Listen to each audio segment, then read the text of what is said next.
welcome back to my channel. I am back for another video, and today is going to be a bit of a story time. It's going to be my labor and delivery story that I told y'all I would talk about. So here we are. It's 10:30 at night and the house is a wreck. I don't know how much you can see around me. Probably nothing, so that's a good thing.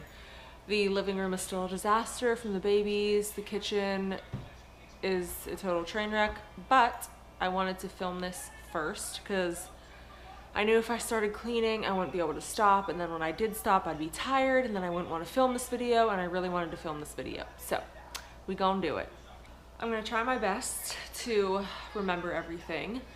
The whole process really is a blur, but I remember like the big things, you know, the important details. I'm pretty sure I remember everything. So yeah, let's just get into it. I guess I should start off with a disclaimer. So stupid, but it is YouTube and everybody has an opinion, and especially when it comes to birthing your children, everyone has an idea of what you should and shouldn't do, yada yada, and you know, what they think is best. But at the end of the day, every mom is just gonna do what they want to do. Every mom is gonna do what they feel is best for them and their kids, and that's the end of it. So if you don't agree with something I did or didn't do or whatever, keep it to yourself, okay? So let's just jump into this story time. Okay, so the babies were born on October 25th, 2017.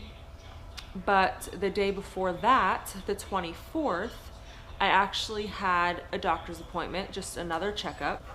So on the 24th, at this point, I was 36 weeks and 5 days, which is amazing to get that far with twins. I was very pleased that I had gotten that far, and quite honestly, I did not want to go much farther because my body had had it at that point. I couldn't sleep, I could barely move, everything hurt, like my whole body, my bones hurt, you know, like I would wake up in the morning and I would just have to move so slowly because everything ached, everything hurt. I can't even explain it to you. It's just every part of your body hurts. And so I had to like swing my feet over the bed and like sit there for a minute because I couldn't move right away because I was just very stiff. And then when I finally did get moving, it was like really slow and everything was cracking. It was just, it got really hard at the end. So I was ready 100%. So anyway, I get to the doctor and it was just supposed to be a checkup just to see if I dilated at all, do another ultrasound. When you are pregnant with twins, you get a lot of ultrasounds, more so than if you were just having one kid, which was a plus for us because I got to see them all the time. So I went there for a checkup and I wasn't expecting any progress at all. I hadn't felt anything, you know, I wasn't expecting anything to be going on. So I show up and I was by myself.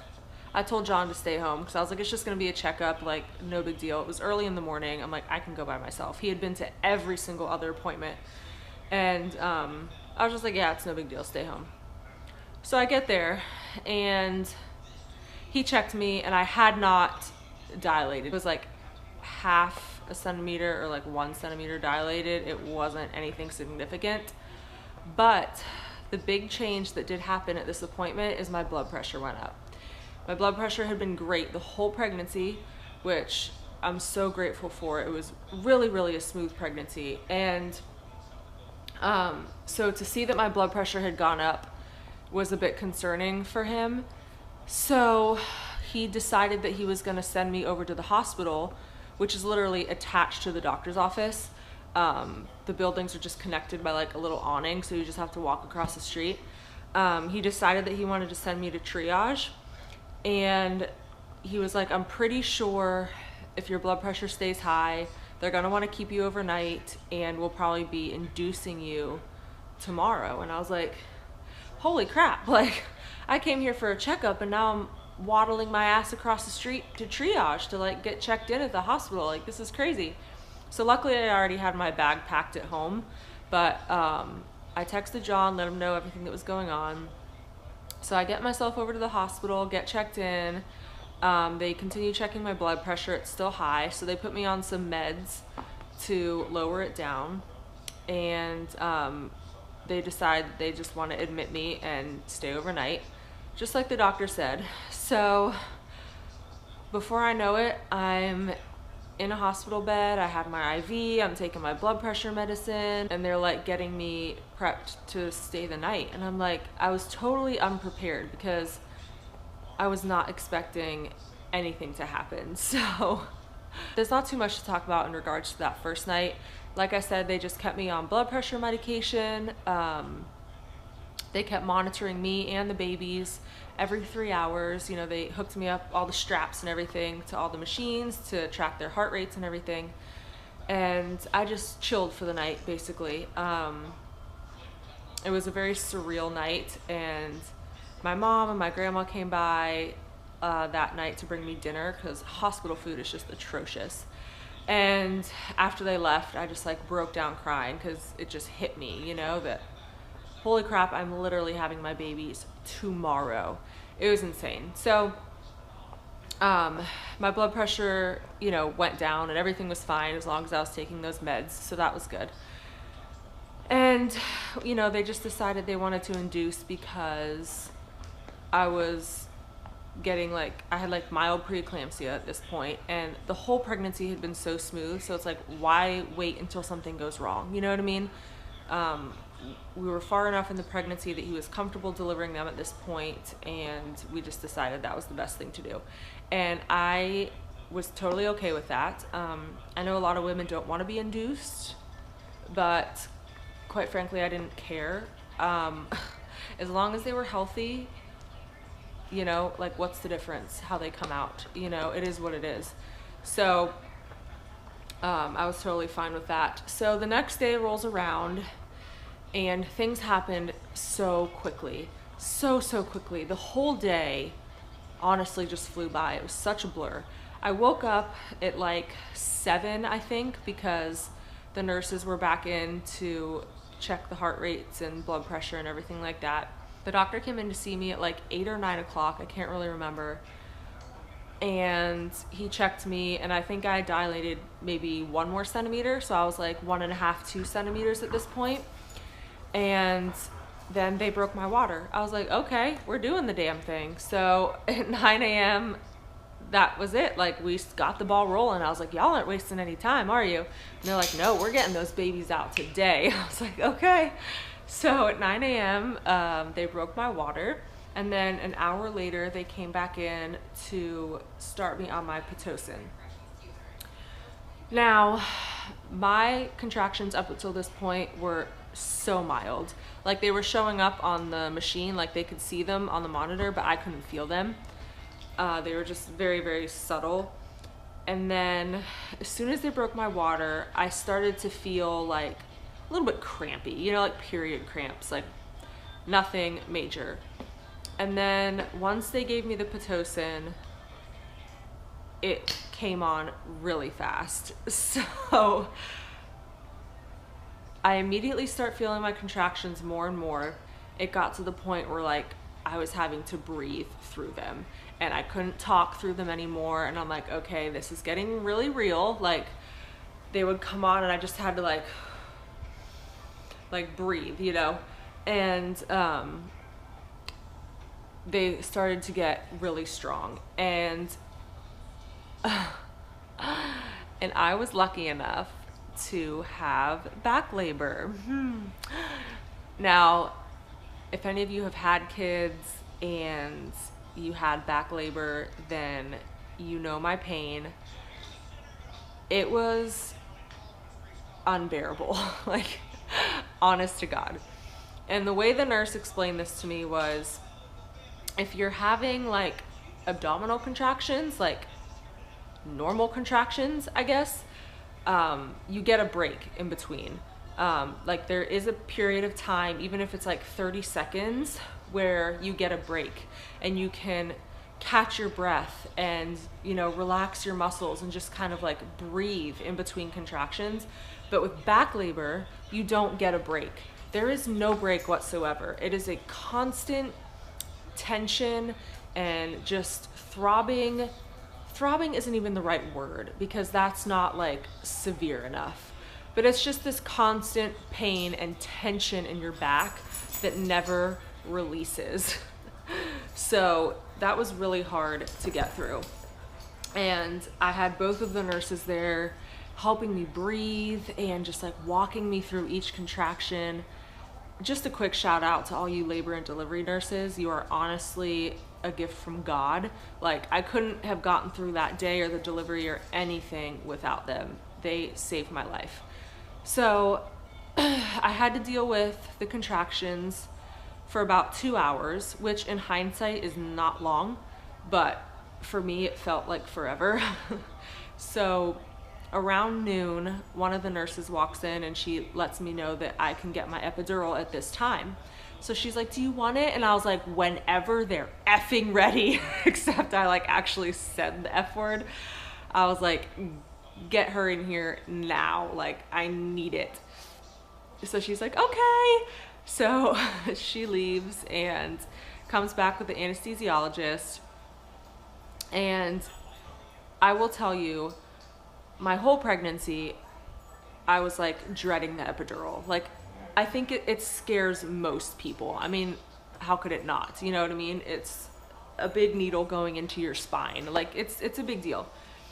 And truthfully, I was really worried about it my whole pregnancy. I'm like, oh, like the thought of pushing 2 kids out with no numbing or medication sounds atrocious, but getting a big needle in my spine also sounds atrocious. So I knew I would probably end up getting the epidural, but it scared me. It really did.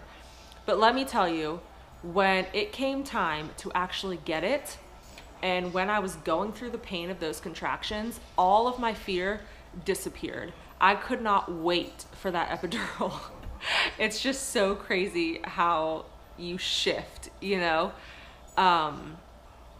I was not scared at all. I just was ready. I wanted relief. That's all I wanted, was to not feel these contractions anymore.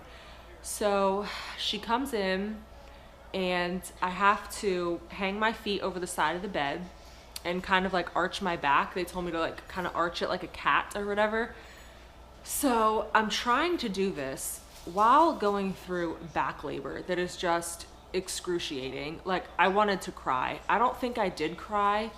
If I did, it wasn't like heavy tears, but I wanted to scream and bawl my eyes out. But I was just trying to keep it together. So I'm sitting there, and like I explained before, with back labor, you don't get a break. You don't get that chance to just relax for a second and release that tension in your muscles. And that break is typically when the anesthesiologist will administer the epidural, because they can't do it when you're super tense. Like, you need to have that second to just relax so that they can get the needle in there and do their thing.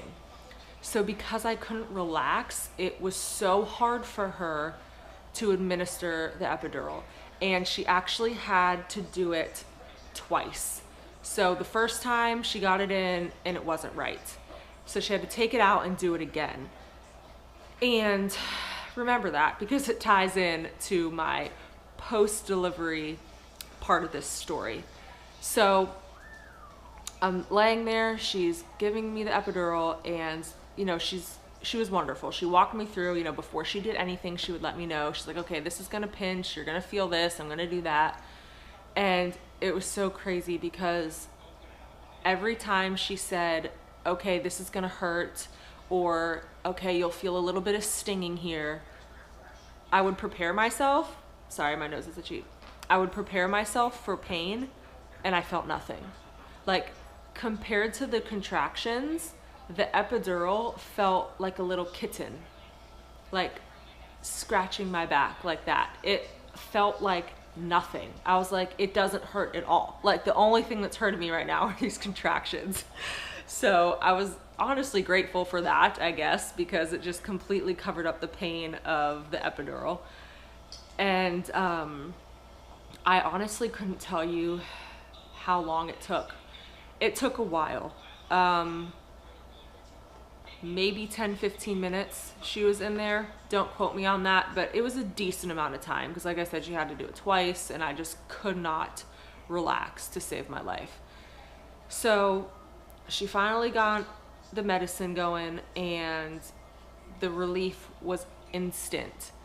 Instantly, I started to feel less pain and it was just such a relief. I was like, oh, I can breathe. Like the very next contraction was already more mild. And then within 5-10 minutes tops, I was feeling nothing. I was like, oh, praise Jesus. And I told the lady, I was like, you are a gift from God. Like, thank you. You are an angel. I was like, God bless you. She was just laughing. I'm like, oh, this is like the best thing ever, ever. So after you get the epidural, you of course have to get a catheter. And I'll tell you, that was more uncomfortable than the epidural. But I mean, it only pinches for like a few seconds while they do whatever the hell they do. Maya. But yeah, that like pinched me more and was like more uncomfortable than actually getting the epidural, which is crazy. I can't remember. I guess they gave me the catheter before. I think that's what they did. I think I got the catheter before the epidural. Anyway, it's irrelevant. So I was good to go at that point. And I knew I wanted to take a nap because I wanted to be as rested as possible before it was time to push these babies out. So I did end up taking a nap, which was awesome. I was just so relaxed. And I may have been a little loopy. I don't know. Ask my family, they'll probably tell you like, yeah, you were acting a little loopy or whatever. But I was also exhausted at this point from those contractions. So I think it was a combination of the drugs plus like 2 hours of immense pain. Like I was just out of it at that point. So I took a nap and I woke up and, you know, I felt fine. There were a couple times where I had to hit the button for the epidural to like give me more medicine, because anytime I started to feel anything at all, I was like, nope, not doing it. Nope. Like it wasn't even painful. It was just like anytime I felt the slightest bit of anything at all, I would hit that button. So I was feeling good at this point. And Timber, don't squeak the toy while I'm filming a video. These dogs, Timber, no. They don't play with their squeaky toys all day, I'm telling you, until it's time for me to either A, put the babies to sleep, or B, film a video. It's ridiculous. Timber, please excuse yourself. So anyway, it was really funny because the two nurses that I had with me all day were amazing. And they were like, you need to have these babies before we leave, because their shifts are always 12 to 6 and then they rotate. So it was like sometime in the afternoon, they're like, you need to make sure you have these babies. And I was like, okay, I'll have them before your shift changes, you know. And I really wanted that too, because these were the nurses I had all day, you know, like I didn't want to have to switch nurses for the birth of my kids. Like I wanted it to be them. So luckily everything progressed every hour. As soon as I got that Pitocin, it was a centimeter an hour. I was dilating. And the doctor said that, you know, I was induced and I had the medicine, but he thinks my body started to kick in also and start labor on its own. So I had the Pitocin and my body naturally kicking things into gear. So I would say that's quick. To me, that's a good progression, a centimeter an hour. So finally it was like, I think like 4:45 or something. It was right around 5 o'clock and they checked me and I was 9 centimeters at this point. And they're like, okay, we're ready to take you into the operating room. And I'm like, holy crap, like this went by so fast. So they take me into the operating room. And if you guys are unfamiliar, when you're having twins, they will have you deliver in the operating room just because baby A can come out fine, but you never know what's going to happen with baby B. They could flip, or, you know, they could be in distress. Like, so many things can happen. So they just want to be prepared and have you in the operating room already, just in case there needs to be an emergency C-section or whatever the case may be. So they did take me into the operating room, and it was just me and John. All of our family was waiting in the waiting room. I didn't want anybody else with me. The room was already so full of people, because with 2 babies, you need double the people. So I had me, John, my doctor, my 2 labor and delivery nurses that were with me all day. There were 2 nurses that were there to get the babies afterwards, to clean them and weigh them and things like that. And then there was another lady there. I think she wasn't an anesthesiologist, but she was there to like hook me up to the oxygen, and I guess, I don't know what she was there for, but I'm pretty sure there was another person there. So there were like 8 people in the room. It was a full room. So we get in there and everything just happens so quickly. They move me onto the delivery bed. They put the oxygen on me. You know, they start setting everything up. My doctor comes in. He sits down and they're like, okay, are you ready? And I'm like, oh, I'm pushing, like, now? And they're like, yeah, let's do it. You're pushing now. This is it. I'm like, oh, okay.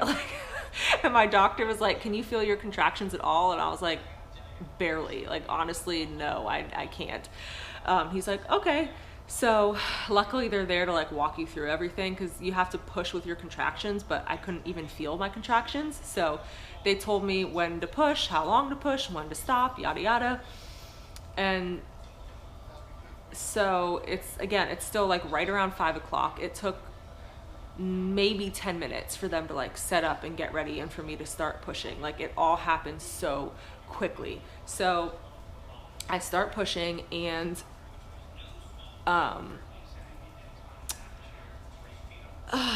and with each contraction I got in like 3 good pushes. The 4th one, if I got one in, it was like weak as hell, you know, like it probably didn't even do anything.